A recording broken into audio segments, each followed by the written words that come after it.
바울은 이탈리아 로마 감옥에 있고, 이 바울의 편지를 받는 사람들은 그리스 동북 쪽에 있는 빌립보에 있습니다.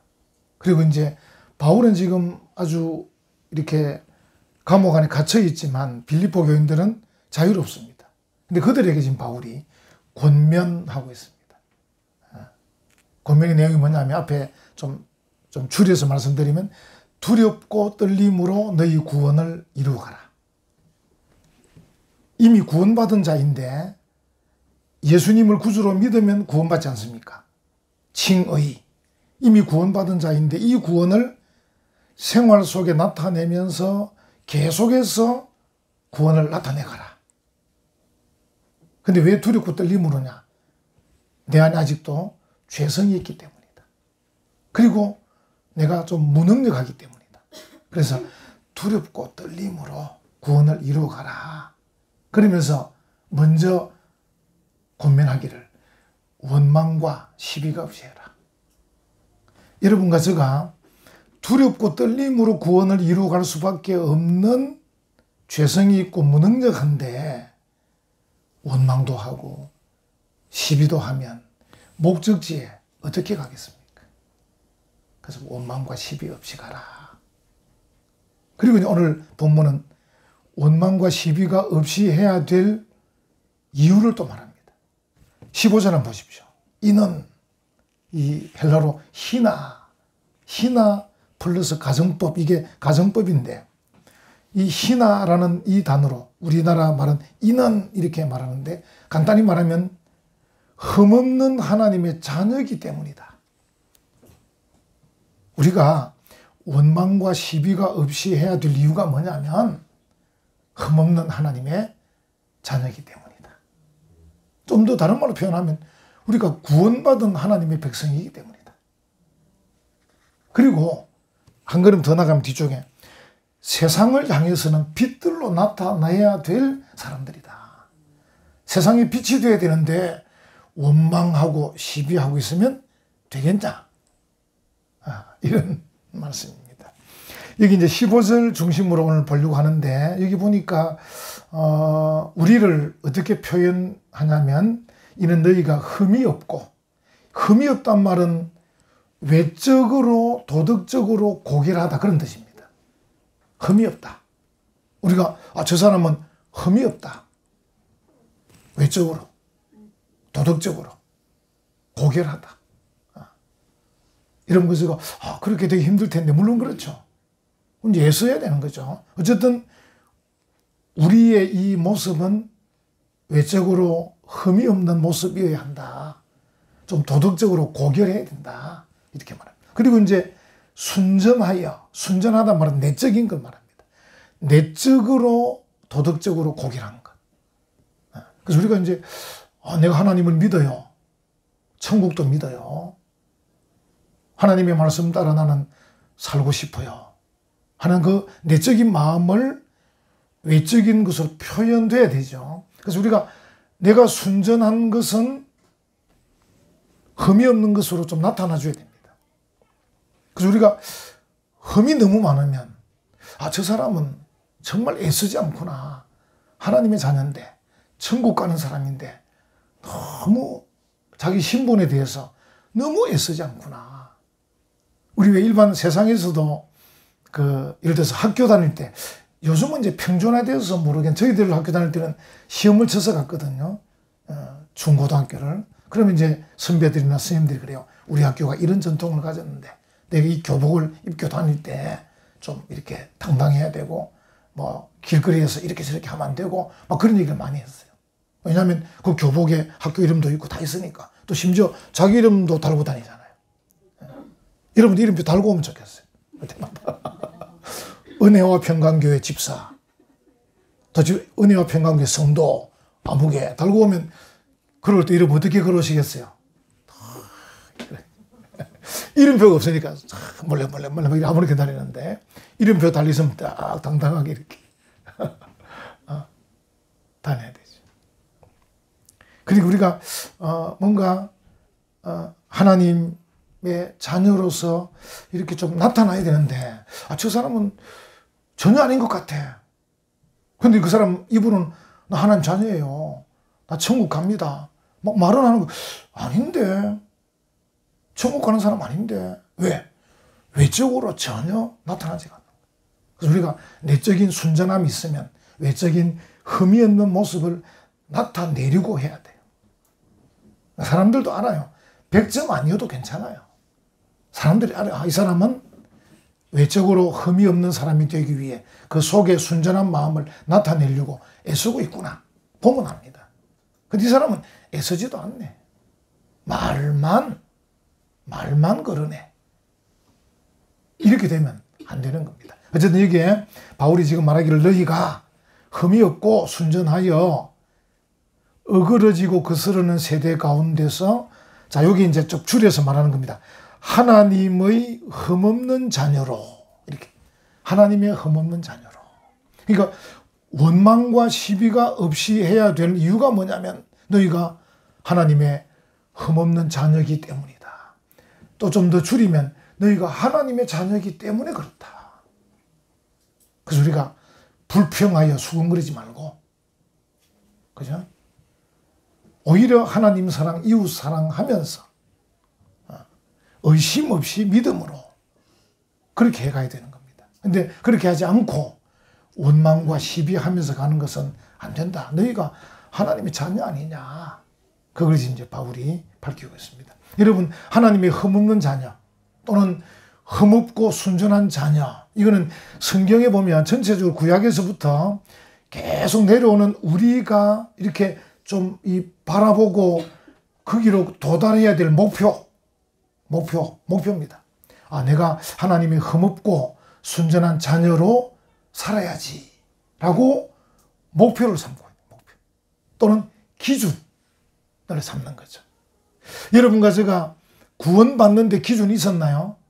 구원받는데, 자, 뭐 외모는 이 정도, 키는 이 정도, 집안은 이 정도, 학벌은 이 정도, 재산은 이 정도, 뭐 이런 기준이 있었나요? 구원받는데 없었습니다. 구원받는 것은 무조건 하나님의 은혜입니다. 은혜. 무조건적인 사랑으로 받았어요. 그 구원받은 우리가 이제는 목표를 세우는 거예요. 하나님, 나를 구원해 주셨으니 내가 하나님의 흠없고 순전한 자녀로 살겠습니다. 애쓰겠습니다. 그죠? 그게 이제 표현, 그설로 가면 두렵고 떨림으로 구원을 이루어가는 겁니다. 그래서 이제 그리스도인들은 당당하면서도 겸손해야 됩니다. 두렵고 떨림이 있어야 되니까. 하나님의 자녀고 천국 가기 때문에 당당하지만, 우리가 자부심이 있지만 그래도 내 안에 아직도 죄성이 있고 아직 내 안에 무능력이 있기 때문에 두렵고 떨림으로, 겸손함으로. 이게 아주 참 오묘한 건데 당당하면서 겸손하려니까 이게 표정이 어떻게 나야 될지 모르겠습니다. 그래서 사람들이 보면 아, 저 사람은 당당한데 겸손하다. 이렇게 답이 나와야 됩니다. 당당한데 겸손하다. 구원받은 자이기 때문에. 그러나 아직도 죄성이 있기 때문에 두렵고 떨림으로. 그래서 원망과 시비가 없이. 왜? 내가 하나님의 자녀이기 때문에. 흠없고 순전한 자녀이기 때문에 그렇다. 이렇게 이제 말하고 있는 것이죠. 그 여러분들이 늘 생각하시고, 언제 제가 좀 미리 답을 말씀드리면, 하나님의 흠없고 순전한 자녀가 되는 것 쉽지 않은데, 왜냐하면 외적으로도 고결해야 되고 내적으로도 고결해야 되는데 그게 가능하냐? 이 제가 성경을 찾아보니까 유다스, 이제 신약 제일 마지막 부분인데 유다스 24절에 보니까 능히 너희를 보호하사 거침이 없게 하시고 너희로 그 영광 앞에 흠이 없이 기쁨으로 서게 하실 기쁨으로 서게 하실 분이 계신다. 할렐루야. 아, 그렇구나. 이 참, 이제 이 기독교 신앙이 참 좋은 게 항상 나보고 너 혼자 해라 이렇게 말씀하시지 않고, 야, 너가 이제 힘쓰고 애써봐. 도와줄게. 이렇게 말씀하시는 거예요. 여기 이제 유다시 이 말씀도 우리가 흠이 없이 살아간, 흠없고 순전한 하나님의 자녀로 살아가는 이 일에 도울 분이 계신다는 거예요. 예수 그리스도. 그래서 바울이 늘 뭐라고 말합니까? 엔 그리스도 예수. 그리스도 예수 안에서 우리가 이렇게 얘기하는 거예요. 그 우리가 이제 사실은 기뻐할 일이 많이 없을 수도 있어요. 왜냐하면 우리가 자칫하면 교회는 다니는데 머릿속에 있는 가치관은 세상적 가치관일 수 있거든요. 세상적 가치관은 돈이 많아야 된다든지 건강해야 된다든지 뭐 여러 가지가 막 조건이 충족돼야 되잖아요. 근데 이 조건이라는 것은 항상 가변적이잖아요. 아프다고도 건강하고 건강하다 아프고 돈이 잘 벌리다가도 안 벌리기도 하고 그러면 기뻐했다 울었다 이렇게 할 겁니까? 근데 우리는 항상 기뻐하라. 이유가 뭡니까? 엔 그리스도 예수. 그리스도 예수 안에 있기 때문에 항상 기뻐하는. 그러니까 우리를 도우시는 분이 계신 거예요. 도우시는 분. 원래 예수님이 우리 보혜사예요. 도우는 분인데 그분이 하늘로 가시면서 내가 또 다른 보혜사를 보낸다. 그게 성령님이에요. 홀리 스피릿. 성령님께서 계셔요. 우리의 마음을 감동하는, 우리의 마음을 주장하는, 우리를 힘있게 하는, 우리가 낙심하지 않고 담대하게 나갈 수 있게 하는 성령님이 계셔요. 그래서 가능한 거예요. 그래서 성경에서도 우리에게 야 너희가 흠없고 순전하게 되는 것 너무 목표가 높다고 두려워하지 마. 도울 분이 계셔. 우리는 뭐 하면 됩니까? 애쓰기만 하면 되는 거예요. 애쓰지 않는 게으른 분은 안 됩니다. 성경에도 보면 게으르고 나태한 사람 싫어하잖아요. 하나님께서. 그래서 애쓰지도 않는 게으르고 나태한 사람은 안 되지만 어쨌든 애쓰면 되는 겁니다. 우리 굳이 변명하자면 당신은 교회 다니고 예수 믿는다는데 뭐 그 정도밖에 안 돼? 이러면 예, 애쓰고 있습니다. 점점 나아지고 있습니다. 근데 애쓰지도 않으면 안 되는 거죠. 여러분 세상 사람들도 압니다. 우리 보고. 저 사람은 애쓰지도 않는다. 압니다. 우리보다 세상 사람이 더 잘 아는 거예요. 근데 우리가 좀 부족해도요. 사람들이 알아요. 아, 저분 보니까 열심히 애쓰고 있다. 애쓰고 있구나. 근데 거기 애쓰는 거기에 도우시는 분이 힘이 딱 가해지면 이게 샥. 예를 들어서 아이가 좀 자기 키와 자기 능력에 비해서 건너기가 어려운 이 구렁이 있는데 옆에 아빠가 있습니다. 아빠가 야 한번 뛰어봐. 아빠가 도와줄게.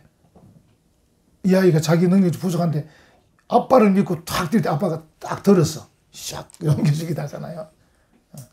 슉 지나가잖아요. 그러니까 우리를 도우시는 분이 계신다. 얼마나 감사한지 모릅니다. 그 사도 바울이 지금 오늘 제가 제목을 뭐라고 잡았냐면 우리는 세상과 달라야 합니다. 이렇게 제목을 잡았죠. 세상과 달라야 한다. 바울이 지금 이 권면, 다시 말하면 원망과 시비가 없이 해라.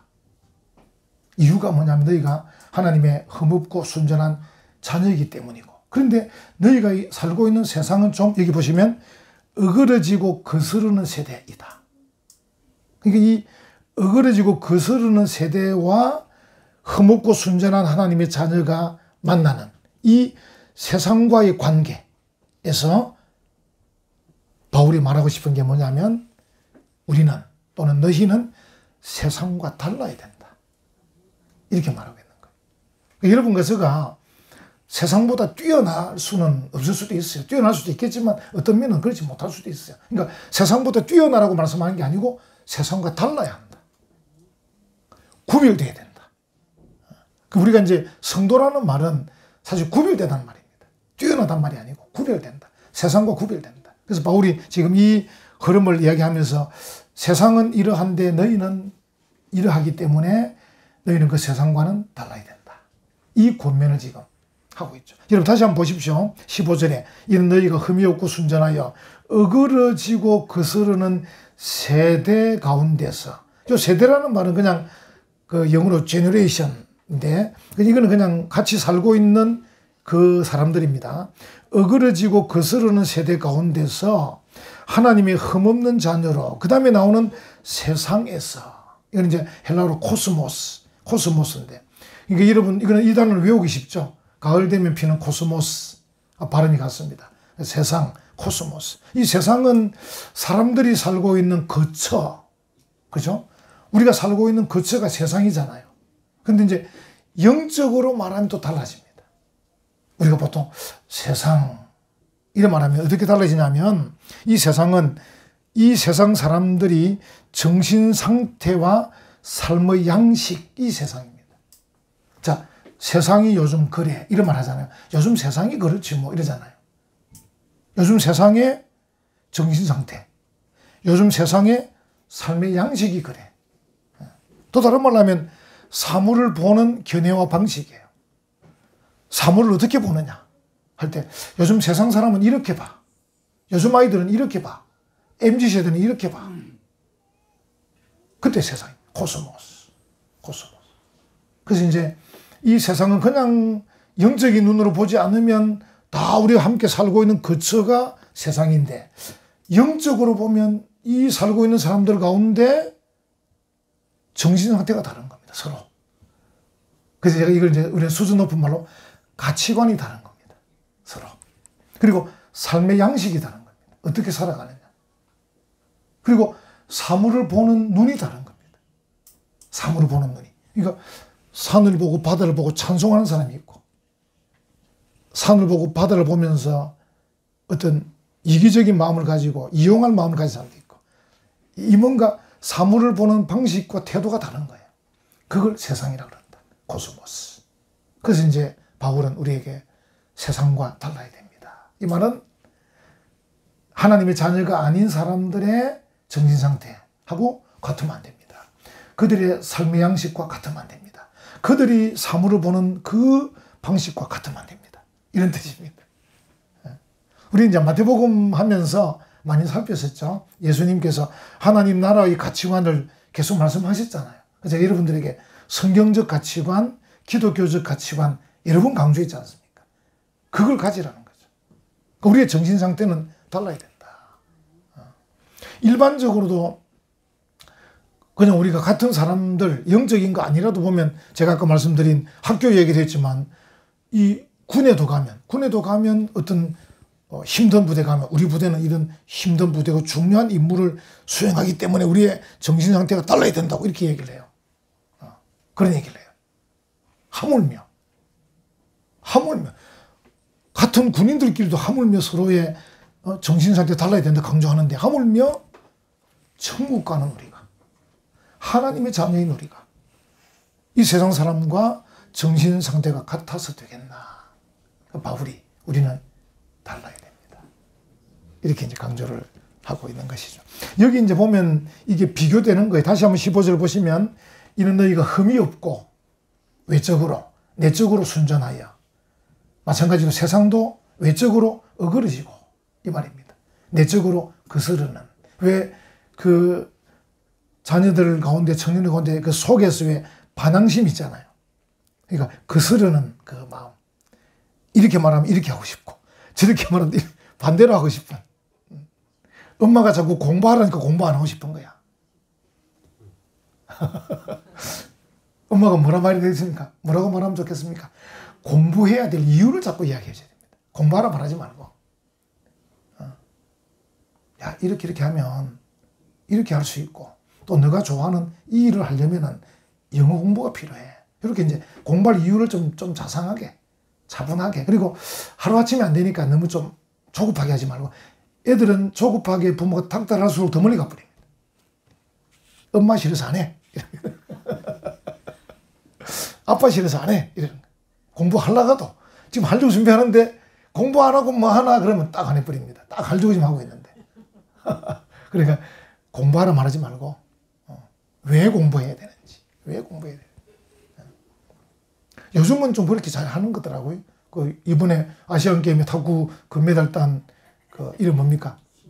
신유빈. 그 친구도 보시고, 중학교만 지금 학력이 중졸이거든요. 고등학교 안 갔습니다. 안 가도 됩니다. 왜? 탁구 잘하면 되니까. 금메달 따면 되잖아요. 또 다음에 파리올림픽 금메달 따면 걔는 뭐 안 하면 출세하는 겁니다. 그냥. 그래서 대한항공에서 그 신유빈에게 뭡니까? 영어, 중국어 다 가르치는 거예요. 필요한 것만 다 가르치는 거예요. 나중에 검정고 치면 되는 거고. 그 친구에게 학벌이 필요한 게 아니에요. 그 친구는. 그 친구는 영어가 필요해요. 영어. 왜? 외국 선수 만나야 되니까. 중국어가 필요해. 왜? 탁구는 중국이 종주국이니까. 그래서 영어와 중국어를 가르치는 겁니다. 필요한 걸 가르치는 거예요. 하고 싶은 걸 가르치는 거예요. 그럼 걔는 뭡니까? 배우고 싶은 거야. 왜? 세계들을 계속 영어로 막 이야기해야 되니까 자꾸 시간. 심판에게 어필할 때도 이 영어가 안 되면 어필이 안 되는 거예요. 축구 시합할 때도 보면 영어가 잘 안 되는 선수는 어필을 못 해요. 근데 영화 되면 막 설명하면 신발을 들어보고 또 할 수도 있고. 그러니까 필요한 것을 하게끔 이유를 얘기해 주셔서 공부하게끔 만드는 거죠. 물론 이제 어떤 사람은 학벌이 필요한 사람이 있어요. 또 그런 사람들은 학벌이 필요한 이유를 또 설명해야지. 너가 이렇게 이런 학교를 나와야 되지, 이렇게 좋은 대학을 나와야 된다. 설명해 주면 되겠죠. 어쨌든. 이유, 공부하는 이유를 말씀하는 거죠. 그래서 여기 이제 흠이 없고 순전하다. 어그러지고 거스르는. 이 다 대칭이 되는 거죠. 너희는 흠이 없고 순전해야 되지만 세상은 어그러지고 거스르는 세대이기 때문에 달라야 된다. 이렇게 말합니다. 이제 그 신명기에 보면 그 모세가 이스라엘 백성들을 이끌고 갈 때도 이스라엘 백성들이 굉장히 반항을 많이 하거든요.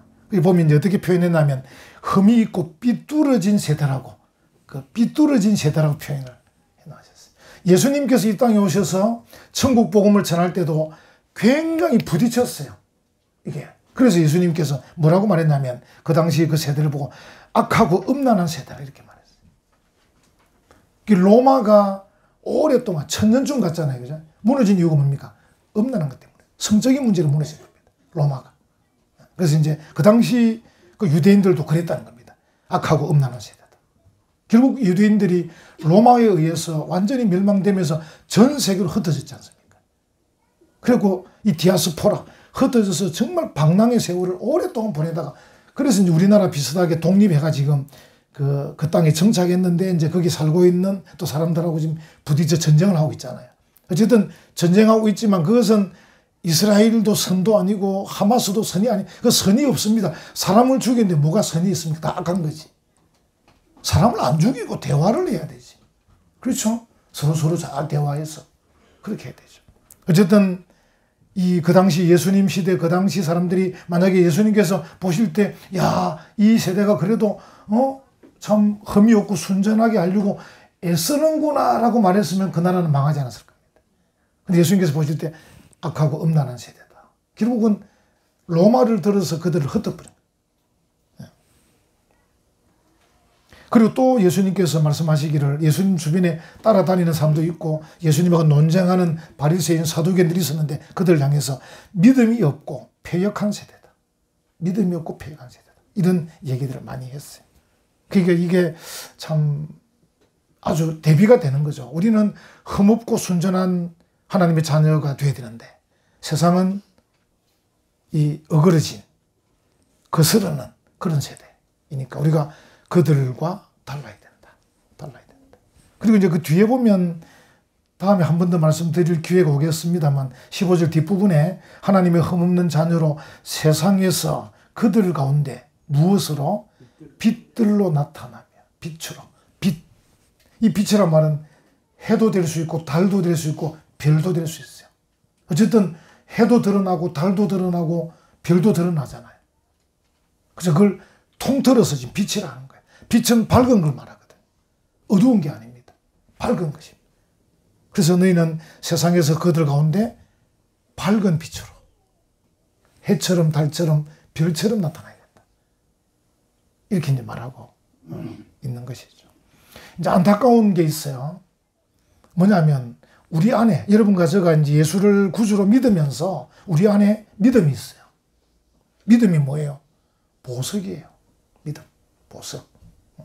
얼마 전에 사진 보니까 신문에 보니까 뭐 누가 이 비싼 시계 이래 하고 막 비싼 목걸이 찍은 사진도 있긴 있던데 우리는 이 목에 지금 믿음이라는 보석을 걸고 있잖아요. 그 말은 믿음이라는 보석이 있다는 말은 우리 안에 하나님의 성품이 있다는 거예요. 왜? 하나님의 자녀니까. 요즘 우리 일반 세상적으로 DNA 얘기하잖아요. 그 DNA가 참 무섭잖아요. 또 세상적인 말 피는 못 속인다 그러잖아요. 딱 보면 아 누구 집 자녀인가 보다 이렇게 알 수 있잖아요. 마찬가지 우리가 하나님의 자녀. 참 부족해 보이고 어설퍼 보여도 하나님의 자녀. 그 우리 안에 하나님의 성품이 있는 거예요. 그래서 이걸 우리가 드러내려고 용기를 가져야 돼요. 근데 이제 보통 사람들이 나는 믿음이 좀 부족해서 뭐 자꾸 스스로가 믿음이 부족하다 생각하고 이걸 드러내려고 하지 않아요. 두 번째로는 드러내지 않는 데서 그치는 게 아니고 세상을 닮아가려고 해요. 내가 이 믿음을 드러내서 저들과 다른 삶을 딱 살 수 있는데 이걸 용기를 내지 못하고 오히려 할 수 없다. 세상이 그러니까 따라가야지 하고 따라가는 거예요. 이게 안타까운 겁니다. 그러니까 세상과 같아지고자 하는 이 마음. 여러분, 용기가 필요합니다. 믿음은 뭐라 그랬습니까? 보석일 뿐 아니라 믿음은 용기입니다. 믿음은 배짱입니다. 흠이 없고 순전하다 말 말씀드렸죠. 내적으로, 도덕적으로 고결하다고. 우리가 고고해야 됩니다. 주눅들 필요가 전혀 없습니다. 뻔뻔하란 말도 아니고 건방지란 말이 아닙니다. 나는 여러 가지로 죄도 있고 부족하지만 내가 하나님의 자녀입니다. 하나님의 DNA를 받았다는 겁니다. 나타날 수밖에 없는데 이걸 드러내지 않으려고 자꾸 용기를 못 내고 오히려 세상을 따라가고 그들과 같아지려고 하는 어리석은 일을 많이 하는 겁니다. 특히 요즘 그렇습니다. 여러분, 거슬러 올라가면 100년 전에 기독교가 처음 돌아가지고 그 조선 말 일제시대 때 그리스도인들이 지금보다 숫자가 엄청 적었습니다. 아마 전국에 그 당시에 아마 독립선언서 3.1 만세운동 할 때 전체 전국적으로 한 30만 명 됐을까 말까 합니다. 지금 우리가 1000만 명, 줄어도 800만 명. 어마어마한데 그때는 그 작은 숫자에서도 33인 민족 대표 33인 서명할 때 그중에 16명이 기독교인이었습니다. 숫자도 얼마 안 됐는데 그 다음에 평양에 그 시장에 기독교인들이 주일 되면 교회 간다고 문을 닫는 겁니다. 예배 드리러 갑니다. 몇 명이나 됐겠습니까 그때? 몇 명 안 됐습니다. 그런데 분위기가 뭡니까? 야, 저 사람들도 문 닫아, 우리도 문 닫자 주일날은. 이런 분위기가 형성될 정도로 주도했다는 겁니다. 근데 요즘은 800만 명, 700만 명, 어마어마하게 많은데도 우리가 끌려가고 있다. 왜? 용기가 없는 용기가. 좀 용기가 필요합니다. 세상과 달라야 된다. 여러분, 우리가 이제 저들 눈에 비치기에는 옷차림부터 달라야 됩니다. 우리가 성도들은 옷차림이 고결해야 됩니다. 멋져야 됩니다. 그 주일날은 가능하면 제일 예쁜 옷을 입고 오십시오. 옷차림, 저 사람 옷차림이 깔끔하네. 멋지네. 왜? 예배 드리러 가는 겁니다. 물론 이제 좋은 옷이란 말은 비싼 옷을 말하는 거 아닙니다. 예. 비싼 걸 말하는 거 아닙니다. 어쨌든 깨끗하게. 그 다음에 여러 가지 도덕적으로 나쁘지 않은 옷. 그죠? 그 다음에 언어 사용이 좋아야 됩니다. 언어 사용이. 예. 이 그리스도인들은 욕설, 저주, 거짓말, 허풍 이런 거 자제하고 어쨌든 사람들 들을 때 야, 말에서부터 품위가 다르다. 그 다음에 정직성이 중요한데 정직성이 사실 어렵습니다. 여러분들이 살아보시지만 그래서 이제 정직성 때문에 우리가 세상을 따라가는 거예요. 이 정직하게 살기 어렵습니다. 정직하게 살면 이게 이익이 잘 안 될 것 같고 손해볼 것 같으니까 이 정직성을 드러내지 못하다 보면 끌려가게 됩니다. 좀 용기를 내시면 좋겠습니다. 그리고 일에 대한 태도가 좋아야 됩니다. 여러분 제가 잘 아는 골로새 3장 23절 무슨 일을 하든지 마음을 다하여 죽게 하듯 하고 사람에게 하듯 하지 말라. 직장에 가서도 교회 아니라도 직장에 가서도 주님께 하듯이 하라는 거예요. 보통 사람은 일은 귀찮은 것으로 여기잖아요. 그래서 우려병이 있는 거잖아요. 근데 우리는 뭡니까? 우려를 뛰어가야 돼요. 일하고 싶어서 뛰어가요. 사람들, 이 친구 왜 뛰어오지? 부장님, 일하고 싶어서 왔습니다. 사장님, 나 일하고 싶어서 어제 주 예배 드리면서 바빴습니다. 야, 그래. 일은 귀찮은 것을 여기지 않고 또 보통 사람들이 최소로 일하고 최대로 벌기 원하죠. 불로소득을 많이 원하잖아요. 그래서 유혹에 많이 넘어갑니다. 여러분, 그래서 요즘은 특히 유튜브나 이런 문자나 조심해야 됩니다. 카톡 같은 거. 출처가 불분명하는 거. 거기다가 보니까 손만 까딱 하면 돈 많이 벌게 해주는 거. 이거 조심해야 됩니다. 그럴 수가 없습니다. 그럴 수가 없어요. 그래서 보통 사람의 심리는 내가 어떤 최소로 일하고 최대로 벌고 싶은 요걸 바꿔야 됩니다. 최대로 일하고 주는 대로 받습니다. 근데 이게 많아지게 돼 있어요. 제가 이제 그냥 아주 쉬운 것 몇 가지 말씀드렸는데 우리가 세상과 달라야 되니까 우리 속에 있는 이 고결함을 나타낼 수 있는 방법이 옷차림에서, 언어 사용에서, 정직성에서, 일하는 데서 보이니까 사람들이 저 사람은 좀 다르다 이렇게 할 수 있도록. 그러면요 세상이 두려워합니다. 우리의 숫자가 많지 않아도 아까 말씀드린 우리 구한말 일제시대 교인들이 몇 명 돼도 안 했습니다. 그런데도 그들이 그리스도인들을 주목했습니다. 저들이 어떻게 하는 거야? 어떻게 하는 거야? 주목했습니다. 그래서 그들이 두려워하면서 자기들도 따라가야 되나 하고 우리를 따라왔는데, 지금은 우리가 숫자가 많은데도 우리가 용기가 없어가지고 세상을 따라가야 되나? 이렇게 하고 있습니다. 좀 용기가 필요합니다. 근데 우리가 용기만 내면, 우리가 좀 애쓰고 힘써서 노력하면 우리를 도우신 분이 계시기 때문에 우리의 이 노력과 행동을 통해서 세상이 우리를 보고 놀라고 우리를 따라오고 그 세상이 더 밝아지고. 여러분들이 뉴스 보시면서 정치인들, 공무원들 욕하지 마시고, 그들이 그렇게 된 이유는 한국 교회 때문입니다. 교회가 잘못해서 그런 겁니다. 교회가 잘못해서 그런 겁니다. 그 우리 잘못이지 그게 뭐 대통령 잘못이나 뭐 다른 사람 잘못 아닙니다. 그래서 우리가 정치인들을 볼 때마다 우리가 기도해주고, 어쨌든 우리가 정직하고 우리가 깨끗할수록 그들이 우리를 보고 두려워서 자기들도 정직하게 할 수 있도록 그렇게 말해요. 여러분과 제가 세상과 다르게 한번 살아보십시다. 우리를 도우실 분이 계십니다. 할렐루야. 아멘.